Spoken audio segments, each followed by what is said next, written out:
In this video, we'll look at a quicker approach to anything involving a percentage increase or decrease, which we can do with one multiplication step. Let's first of all look at what we actually see as a diagram when we're increasing something by a percentage. So in this case, we've got 520 shown as a rectangle. That's 100% of 520. If we're going to increase that by 15%, we'll add 15% to the end. So in effect, what we're looking at now is 115% of what we had before.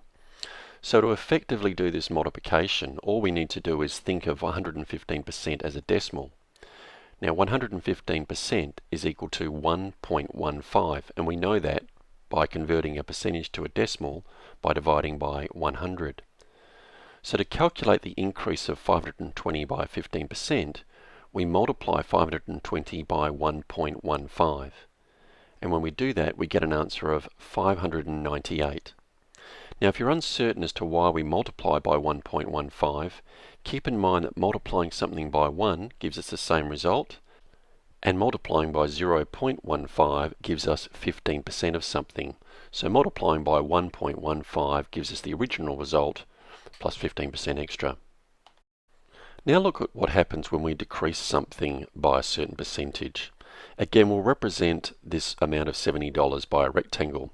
So we can see here that we've got 100% of $70 represented in our rectangular form. If we're going to decrease that amount by 18%, we'll remove 18% from that rectangle. So what we need to do is work out what we're left with. If we do a deduction of 18%, what we need to do is calculate what 100 minus 18% actually is. In other words, what percentage is left behind. When we do that, 100 minus 18 is equal to 82%. So what we're looking for is 82% of $70. Similar to what we did before, we'll convert 82% to a decimal, and we do that by dividing 82 by 100, and we get 0.82.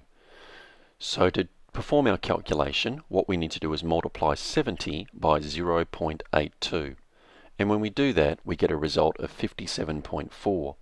Now this is a money problem, so we need to express our answer in terms of money. So for money, what we'll do is we'll go to two decimal places and we get an answer of $57.40.